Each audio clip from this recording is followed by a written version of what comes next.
wabarakatuh. Waalaikumsalam warahmatullahi wabarakatuh.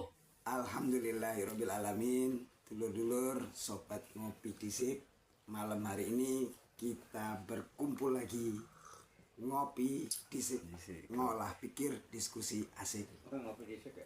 Iya, monggo. Silakan dulur-dulur. Ngopi. Monggo.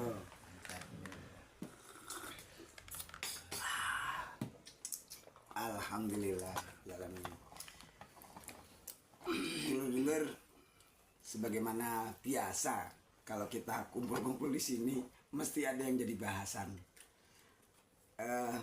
Malam kemarin, malam-malam yang lalu, gitu kan, banyak hal yang sudah kita tanyakan dan itu bisa jadi input buat kita. Semoga hari-hari kita juga semakin lebih baik ya, karena Nabi kita pernah menyampaikan, barang siapa yang hari ini sama dengan hari yang kemarin, maka dia adalah orang yang merugi. Dan barang siapa yang hari ini jauh lebih buruk daripada hari kemarin, maka dia adalah orang yang celaka. Begitu ya. Semoga kita yang hadir di sini Allah jadikan dalam kondisi yang terus lebih baik. Amin ya rabbal alamin. Begini, dulur-dulur, saya ada pertanyaan Pak, teman-teman semua juga. Sehubungan dengan perjalanan thariqah itu tidak lepas dari yang namanya khariqatun lil adat. Apa? Khariqatun lil adat. Jadi hal-hal yang tidak biasa terjadi pada manusia umumnya gitu. Nah, itu pasti ada aja gitu kan. Dan biasanya orang terjebak dalam hal itu Pak, ketika dia menapaki thariqah, ketika dia bersuluk. Ya karena memang dalam amalan-amalan itu ada hal yang bisa mengundang energi katanya begitu Pak. Nah ini untuk hal ini teman-teman kan juga dalam satu wadah yang sama, yang artinya itu kita sama-sama suluk. Mungkin setiap dari kita itu pernah atau tahu hal itu gitu. Nah ini gimana, kita urun rembuk dulu, kita diskusi dulu. Nah supaya sebelum ke narasumber ini bisa jadi bahan acuan buat kita. Nah gimana Pak Tarso?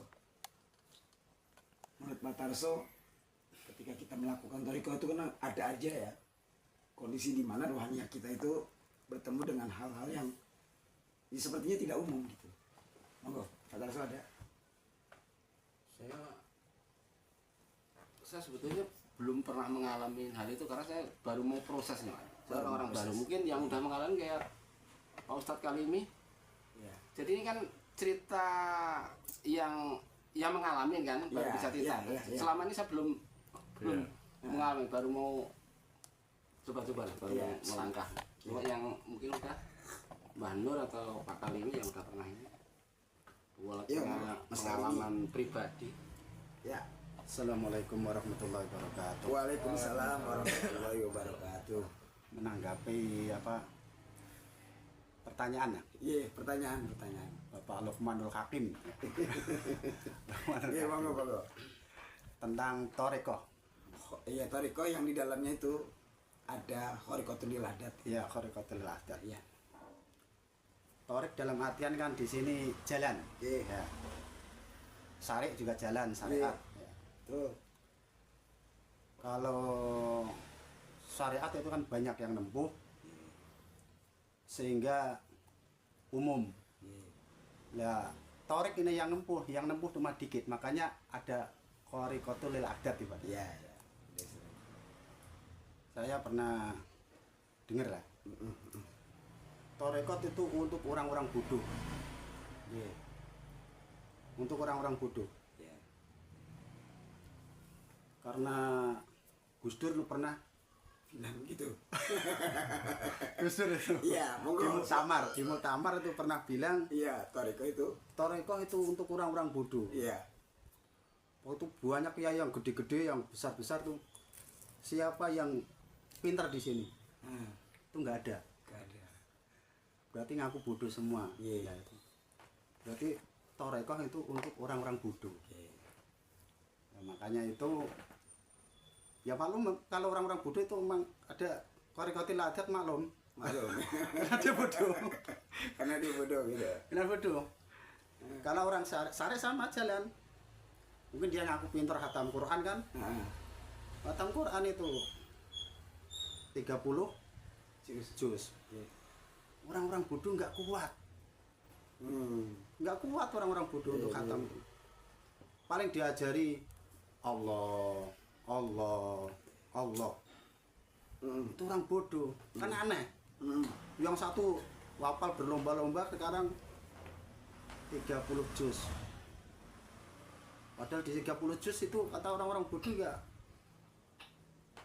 ada cerita apa ya?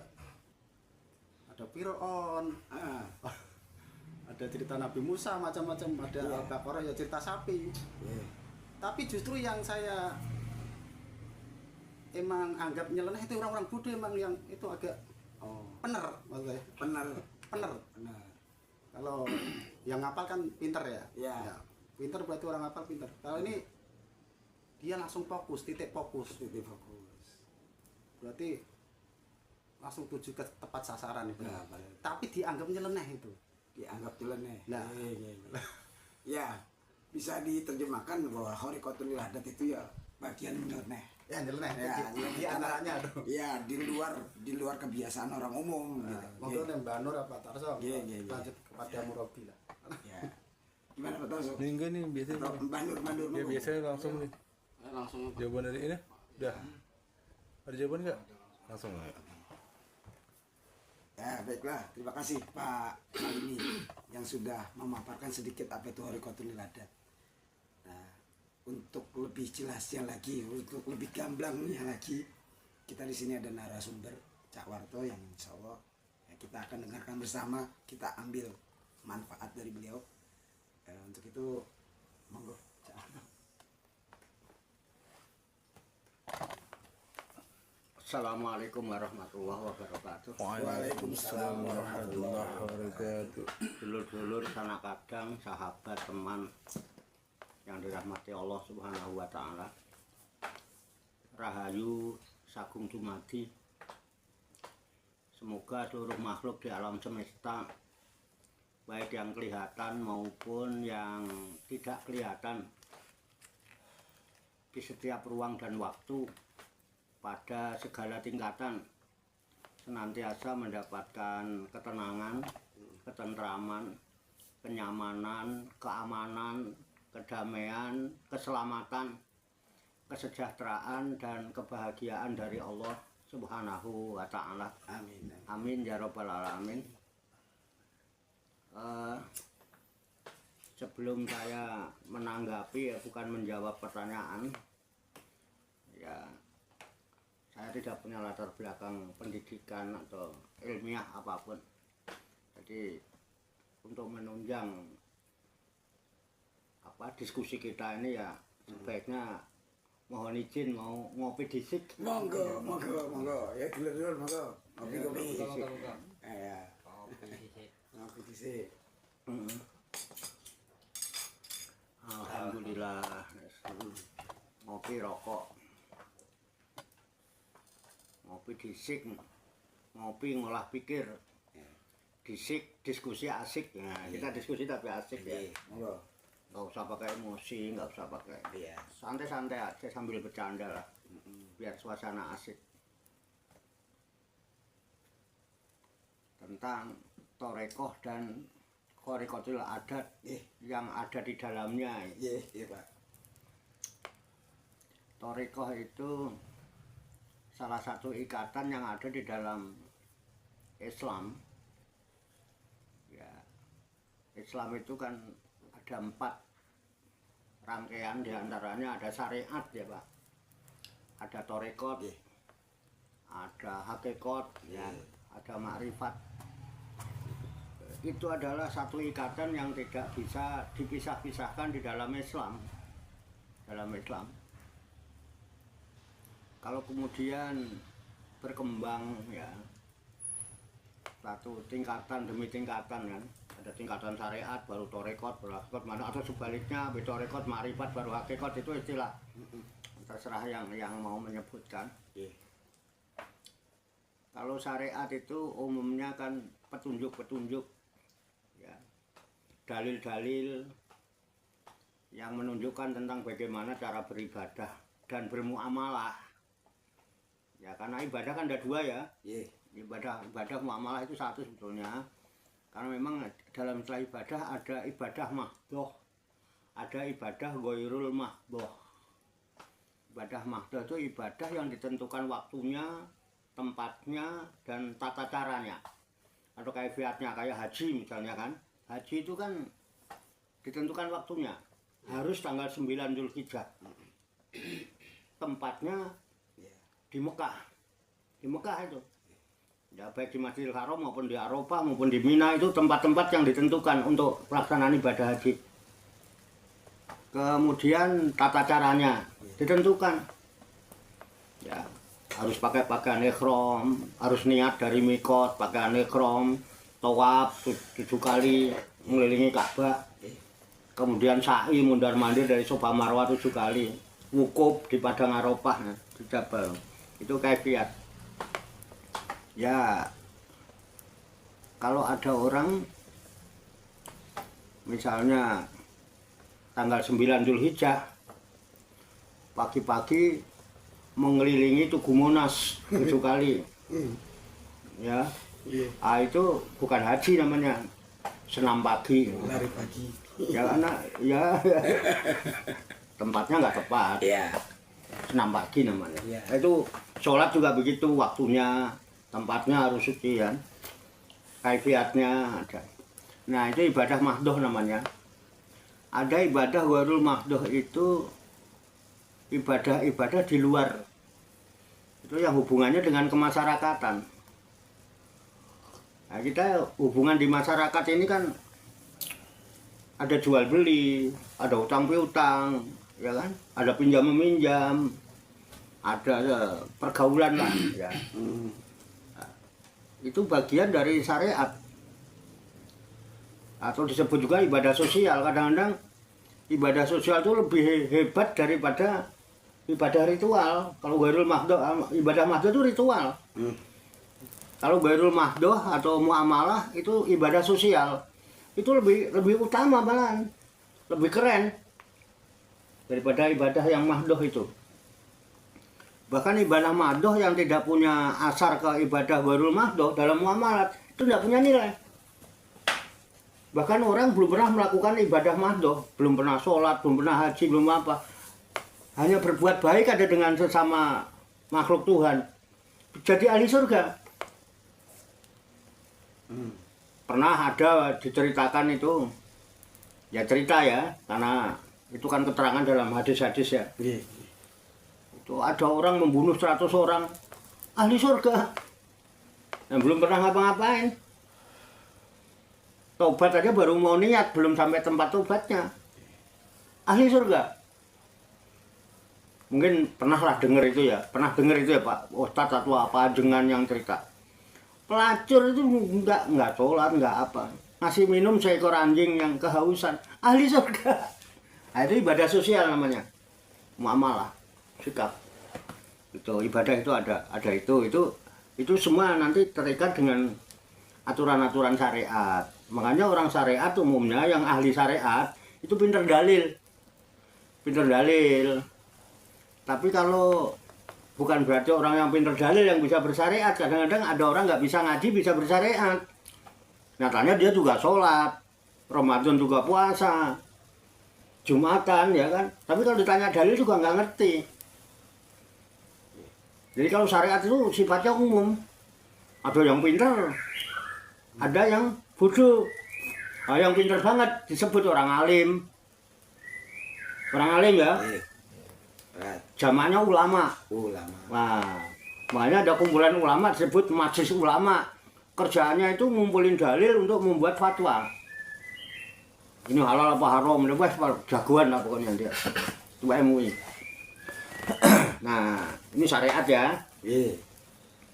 Kemudian di torekot. Kalau orang torekot itu ya nggak butuh-butuh amat kayaknya. Malah kadang-kadang lebih cerdas kok daripada yang pinter. Pinter itu beda dengan cerdas ya Pak. Kalau pinter nih HP saya ini pinter nih Pak. Makanya kalau ada orang ustadz atau kiai cuman pinter doang kalah sama HP saya. 30 juz hafal nih Pak. Ya kan? Itu biasa-biasa aja nggak ada apa-apa. 30 juz hafal beserta terjemahan bener. Iya, iya. Buktikan boleh. Pinter nih. Mau nanya apa bisa jawab Pak. Makanya kalau cuman pinter doang nih, orang lain pinter doang kalah sama HP. Sama HP saya kalah. Nah, oleh sebab itu ada pengembangan dalam Islam. Jadi orang itu jangan cuma pinter doang. Kalau jadi orang cuma pinter doang, nanti kerjanya nipu melulu, bohongin melulu, minterin melulu. Coba deh yang tukang minterin, tukang bohongin, tukang kan orang pinter-pinter loh Pak. Iya. Orang bodoh susah mau bohongin orang itu. Ini orang pinter-pinter yang tukang bodoh. Makanya di Quran yang yukhadi'una allaha waladina amanu wa ma yakhda'una ila anfusahum wa ma yas'urun, itu orang pintar-pintar. Allah aja mau ditipu. Yukhadi'una allaha, mereka tuh enggak menipu Allah saking pintarnya. Malahi Allah itu. Padahal Allah tuh al-alim ya. Allah aja mau ditipu Pak. Waladina amanu, dan orang-orang yang beriman. Yang nggak beriman nggak bakal ditipu Pak. Orang nggak percaya mau gimana nipunya. Justru yang sering ketipu itu orang-orang yang beriman, yang rajin sholat, ya yang haji, yang rajin umroh itu sering malah ketipu. Yang nipu ya orangnya beriman juga gitu. Nah, enggak beneran. Nganggo sorban barang. Iya. Pakai sorban, pakai gamis. Beriman Pak dia yang nipu, yang jadi sasaran penipuan orang beriman juga. Pinter karena pinter. Kan di situ sebelumnya kan wa minan nasi mayaqulu amanah billah wa bil yaumil akhir. Ngakunya dia beriman pada Allah dan akhir, tapi kerjaannya nipu. Saking pinternya Allah pun mau ditipu. Karena Allah tidak pernah bisa ditipu, akhirnya apa? Ya udah orang-orang yang sama beriman aja ditipu. Karena nggak cerdas. Karena nggak cerdas, cuman pinter. Pinterin. Itu. Makanya orang kalau pinter itu nipu melulu. Tapi sebaliknya kalau orang kok bodoh Pak, ketipu melulu. Makanya kalau bisa, ya repot. Nah di sinilah kemudian kalau dalam jenjang pendidikan ya. Naik dikit lah, jangan syariat terus. Kemudian ada namanya torekoh. Nah di torekoh itu nggak ada majelis taklimnya.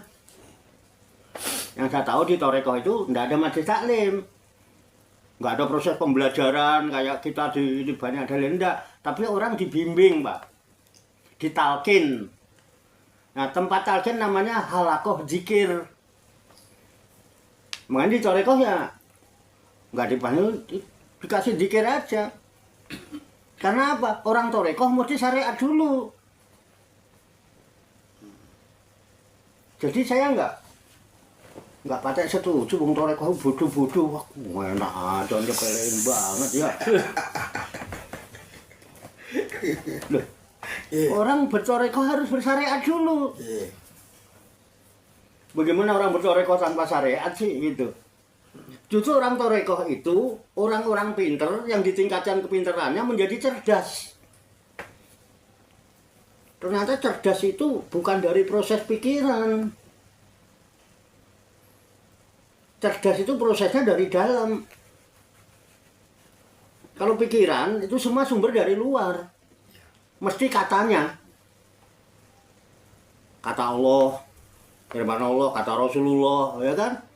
Kola gitu kan.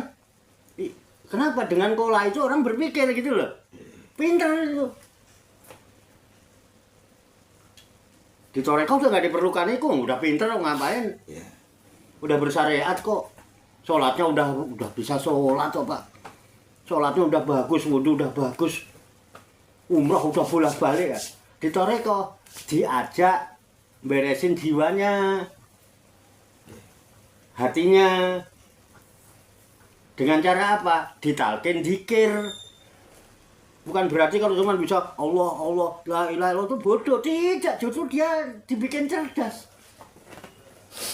Makanya orang toreko nggak perlu pinter, kan udah bersyariat, udah pinter. Ngapain dibikin pinter? Dibikin bener. Dibulau mentah jiwanya, biar jadi orang bener. Ya kan Pak? Sekarang tuh banyak orang pinter, tapi susah cari orang bener. Gimana Pak? Kira-kira Pak? Enggak, Bapak boleh lah. Enggak gitu Pak, gitu ya. Kan kita baru sama-sama nyari wawasan. Sekarang tuh banyak orang pinter, tapi ya sedikit lah orang beneran. Beneran. Jadi orang kok pinter terus, itu nipu mulu Pak, bohongin mulu. Jadi pikiran itu ngajak kita pinter.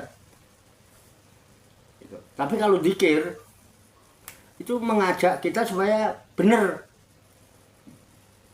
Bener. Nah, dengan torekoh diharapkan orang seimbang. Pinter, bener, bener, pinter. Orang kok pinter terus, pinter tok, nggak bener. Nipu mulu Pak. Orang bener doang tapi nggak pinter. Ketipu mulu, coba dah. Dan yang paling enak, bikin pinter orang bener, itu jauh lebih mudah daripada bikin bener orang pinter. Bantah Pak, benar orang pinter itu. Bikin pinter orang bener itu jauh lebih mudah daripada bikin bener orang pinter. Ya, beriman kira-kira. Imbang Pak. Enggak lah, orang toreko enggak bodoh. Hanya kalau kemudian ada amaliyah-amaliyah yang dilakukan oleh orang-orang yang bertorekoh. Torekoh itu artinya jalan Pak. Atau dalam istilah agak kerennya itu metodologi. Metode tarbiyah untuk mengajak orang membersihkan jiwanya. Namanya tasqiyatul nafsi ya. Dengan cara apa? Disibukkan dengan berzikir. Karena apa? Hati dan pikirannya selama bersyariah hanya disibukkan dengan urusan-urusan duit, urusan dunia, urusan macam-macam yang banyak kemelekatan itu. Itu sumbernya dari pikiran. Karena dari luar semua. Nah, torekoh mengajak kita meniti ke dalam diri supaya munculnya dari dalam bukan dari luar. Karena benar itu bukan dari luar, Pak. Benar itu dari dalam. Ya kan? Kalau cuma pinter tok, repot Pak. Coba deh semua yang dari luar ini gini ya, biar gampang. Saya rokoknya habis Pak, harus nyambung. Lihat sinyal. Lihat api. Sinyalnya kurang. Lihat api. Ya namanya ngopi disik ya. Ngopi disik. Ngopi disik. Monggo. Kopi disik dikopi. Nah, apa begini termasuk khariqatul adat kita juga nggak tahu juga. Kan takutnya gini ini dianggap khariqatul adat ya kan. Gitu. Kalau bagi saya namanya thariqatul adat tuh mungkin orang yang dianggap aneh-aneh lah gitu. Gampangnya. Nah, jadi thariqah itu metodologi. Tata cara. Jadi orang diajak mengalihkan pikiran dan ingatannya. Kan orang kalau lagi seneng duit Pak ya, maaf ya. Kita ini semua seneng duit lah, mencintai uang. Kadang-kadang nggak mikir Pak, tapi kepikiran sama duit itu. Bapak pernah nggak kepikiran duit tuh? Kepikiran apa mikir? Kadang-kadang nggak mikir kepikiran kan? Nah itu karena cinta. Nah kalau udah kepikiran di sini Pak, ini pikiran ini kemudian alladzi yuwaswisu fi sudurin nas. Dia bisik-bisikan apa yang jadi kepikirannya ke dalam dada, ke hati. Akhirnya hatinya jadi keingetan. Cuman kalau lagi butuh duit kira-kira sholat kepikiran apa Pak? Duit kan? Terus keingetan apa? Itu. Nah, untuk mengalihkan itu ada metodologi di dalam thariqah, tata cara, udahlah dialihkan aja banyak itu dikir sekian kali. Makanya di toreko mesti ditalkin dikir Pak.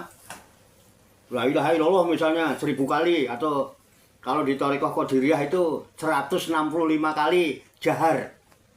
Ini Abah Hanum juga ngajarin itu Sukabumi, apa namanya, Abah Aang, kenal ya? Iya. Abah Aang itu muridnya Abah Hanum yang punya perguruan tinggi, ya profesor sekarang. Dia kemarin baru di wisuda doktor sama itu istrinya, adiknya, ya Aang Jejen ya, Iya. kenal ya, Iya. terkenal itu. Nah itu kan Qadiriyah. Talkin la ilaha illallah, la ilaha illallah 165 setiap selesai sholat 5 waktu. Nah, itu pakai metode, nggak sembarangan. Pakai metode karena apa? Supaya benar-benar fokus. Jadi yang tadinya kepikiran duit, kepikiran istri, kepengen kawin, ya kan? Ya maklum yang ikut toreko orangnya duda. Ya kan duda masih muda ya kan, kita nggak tahu juga kepikiran orang. Orang jauh itu. Akhirnya pakai metode Pak. Jadi nggak sembarangan, mesti ditalkin, nggak bisa diajarkan, nggak bisa. Ayo ikutin saya. Ketika lah tarik dari pusat ke sini, ini ada latifah namanya. Ya. La itu, jadi la ilaha ke kanan, ilaha. Kok nggak ke kiri? Udah nanti kepanjangan. Pokoknya ke kanan aja, habis. La ilaha illallah, ke sini adalah latifah al-qalbi. Illallah, la ilaha illallah, la ilaha illallah. Ini bagi orang-orang yang nggak pernah bertoreko, itu bocah ngapain sih? Dianggap Aneh. Oh, rekotul nggak ada. Mungkin itu ranahnya atau rekotul adat bagi orang yang memang dia tidak ada di dimensi itu. Iya. Sama kayak kita ini, diceritain Nyai Roro Kidul, percaya nggak? Iya. Karena kita nggak ada di dimensi itu. Orang Sukabumi yakin Iya. dia ada di dimensi itu. Iya. Iya Pak ya? Bisa jadi apa itu ya namanya kalau orang sana itu? Karuhun? Karuhun. Nah, iya. Nah, kalau orang Batang ya si itu Nyai Lanjar. Iya, lancar. Dewi Lanjar. Ya, Dewi Lanjar. Dewi Lanjar. Ini Pekalongan tuh, Iya. Pantai Utara. Nah, orang-orang yang udah pernah ada dalam dimensi itu yakin, malah suka datang ke sana jaro ya, doa di sana ya, memang ke sana Roro Kidul. Ya buat kita aneh, bagi kita yang tidak kan gitu. Jadi tergantung. Jadi itu mungkin ya. Iya. Cuman makin kesini itu ya itulah kita kadang-kadang ujung-ujungnya gitu kalau udah terkecoh dengan macam-macam, apalagi ada hal-hal yang bikin mudah mendapatkan uang, itu lupa tujuan Pak. Nah akhirnya apa? Orang sengaja melakukan hal yang aneh-aneh biar dianggap khorikotul lil adat. Katanya kalau khorikotul adat itu calonnya itu jadi waliullah, ngono kayak macam-macam itu perilakunya. Nah itu yang kadang-kadang bikin pusing. Kalau khorikotul adat karena memang dia di luar kebiasaan orang umum ibadahnya. Tapi bukan berarti tidak bersyariat, syariatnya sama. Tapi karena ini dia di ranah ada di dimensi toreko, dia mengamalkan amalan-amalan toreko yang tidak pernah diamalkan oleh orang-orang yang di syariat, dianggap aneh. Tapi kalau mau jujur, sejak Nabi Muhammad membawa Islam, awalnya sudah dianggap aneh.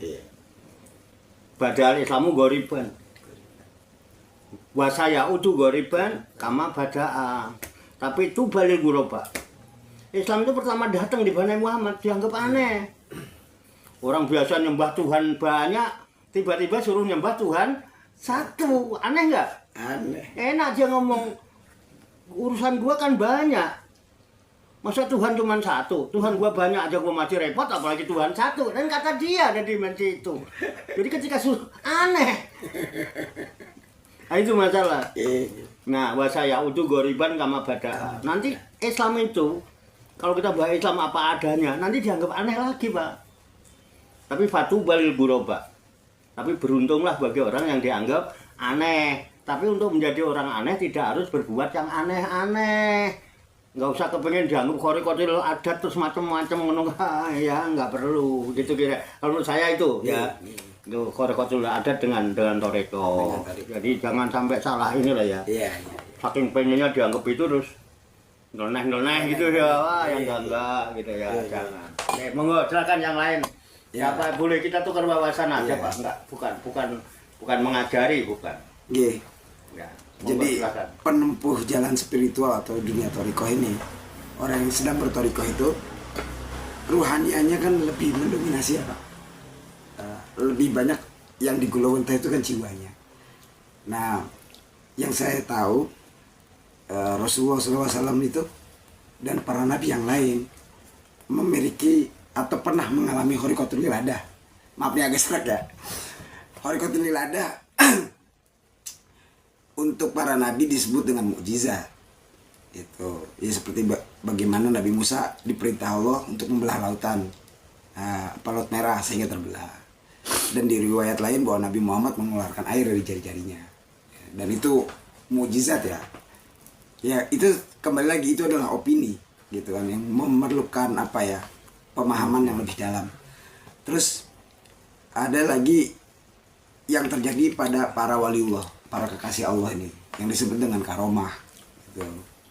Nah, ada satu riwayat itu bahwa Sunan Bonang itu mengeluarkan kitabnya Dampo Awang. Iya benar ya? Dampo Awang benar. Kitabnya Dampo Awang kemudian menjadi sumur yang disebut dengan sumur berumbung gitu kan. Nah, itu bagian-bagian dari khorikotul adat yang terjadi pada para waliullah dan para nabi. Kemudian ada yang disebut dengan maunah gitu, yang itu biasanya terjadi terhadap orang-orang soleh yang di atas rata-rata. Ini informasinya begitu.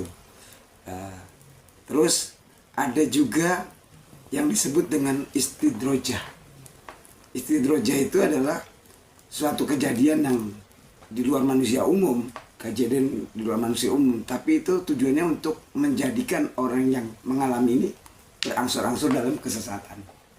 Gitu ya, contoh gampangnya, orang ketika dikasih kekayaan, kemudian dia jadi bakhil dan terus menumpuk kekayaannya, itu pun bagian dari istidrojah. Kemudian ada lagi yang namanya ihanah. Ihanah itu adalah khorikotul adat juga, gitu, tapi untuk menghinakan dirinya. Gitu. Contoh yang terjadi sama Musailimah Kadzdzab. Musailimah Kadzdzab itu adalah orang yang mengaku nabi ya di zaman Nabi. Menurut riwayatnya itu dia itu bisa menyembuhkan orang sakit. Ada orang buta datang ke dia, justru yang datang ke dia bukannya sembuh, buta dua-duanya matanya. Nah kemudian dia bilang air sumur ini bisa akan berubah menjadi manis dengan ludahnya dia. Diludahin sumur itu malah justru jadi asin dan gak enak diminum lagi. Nah itu jadi ihana tuh kebalikannya ya, kebalikan dari mujizat. Nah kita yang berada di ranah toriko, yang biasanya hanya berzikir dengan zikir yang biasa, tiba-tiba beralih ke la ilaha illallah. Itu pun juga yang 165 kali. Bahkan ada tata cara yang harus ditempuh ya. Seperti tadi ketika kita harus mengolah nafas, ya dibarengi dengan zikir. Dan itu menurut saya khorikotul adat di luar kebiasaan manusia umum ya. Muslim di luar muslim biasa yang hanya berzikir dengan menyebut la ilaha illallah tanpa menggunakan itu tadi fokus tadi. Seperti itu ini definisi saya yang saya tangkap dari Pak Yai. Dan saya setuju itu bagian dari khorikotul adat. Di luar kebiasaan orang umum, Pak. Itu Ya. zikirnya orang umum nggak begitu. Itu kalau kita bicara khorikotul adat ya, itu sudah terjadi pada penempuh jalur torikoh. Gitu. Kita bukan nabi, kita nggak mungkin ngaku-ngaku jadi orang yang soleh ya. Gitu kan. Apalagi gitu kan, kita juga udah bukan golongan yang istidrojah atau ihana. Khorikotul adat yang kita alami, ya itu tadi bagiannya. Ketika kita berzikir, zikir kita tidak biasa lagi, tapi kita sudah membawa satu dimensi yang tidak umum. Dan saya yakin kebenarannya itu ada. Gitu. Kebenarannya itu ada di Al-Qur'an. Itu karena rujukannya pasti ke Al-Qur'an ya. Saya yakin rujukannya itu pasti ada. Nah itu hemat saya, itu pendapat saya. Itu luar biasa ya. Beliau ya wah wajar orang pondok pesantren Pak. Enggak begitu Pak Yai.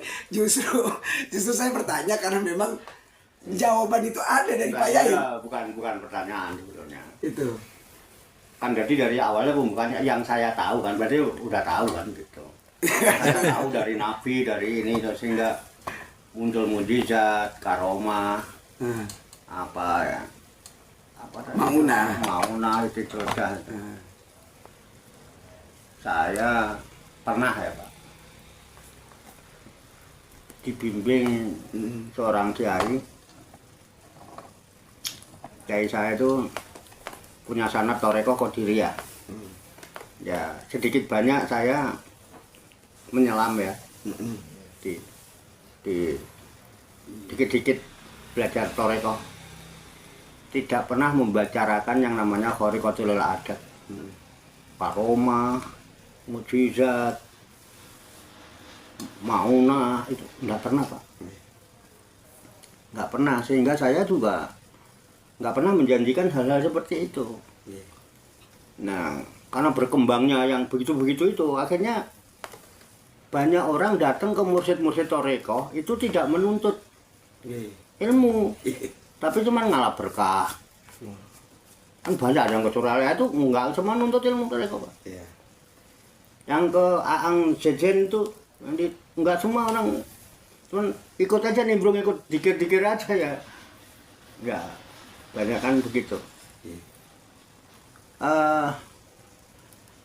Mungkin begini Pak,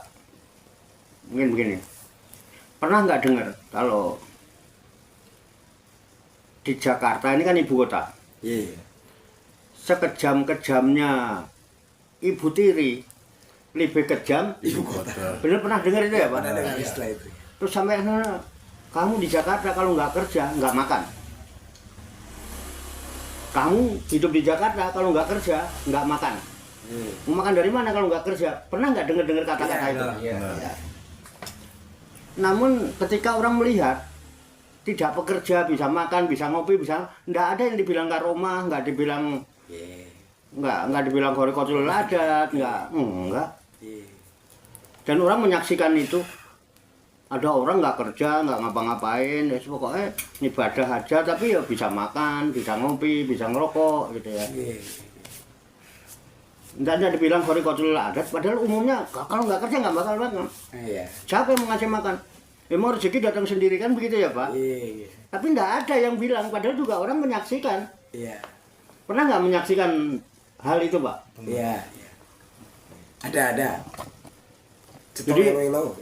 Jadi ada orang bangun tidur, good morning, kopi, ngerokok gitu. Terus sampai malam begitu aja kerjaannya. Udah nggak ada kerjaan lagi. Itu bertahun-tahun Pak, tapi tidak dibilang khariqatul adat. Terus tadi bisa apa? Nabi Muhammad keluar air dari jari tangannya. Ya, ada orang bisa bengkokin paku, nggak dibilang mujizat. Hah? Enggak dibilang mujizat. Dia ngambil kertasnya dibakar jadi duit, nggak dibilang karomah, enggak. Ya. Sulap dibilangnya. Hah? Dibilang malah sulap. Dibilangnya malah sulap. Nah iya. Gimana sih sebenarnya? Tidak. Saya selama kenal Thariqah gitu ya. Karena kiai saya kiai Thariqah Pak. Yang bimbing saya, tapi bukan saya mondok, bukan. Saya nggak pernah mondok, saya pernah ketemu kiai.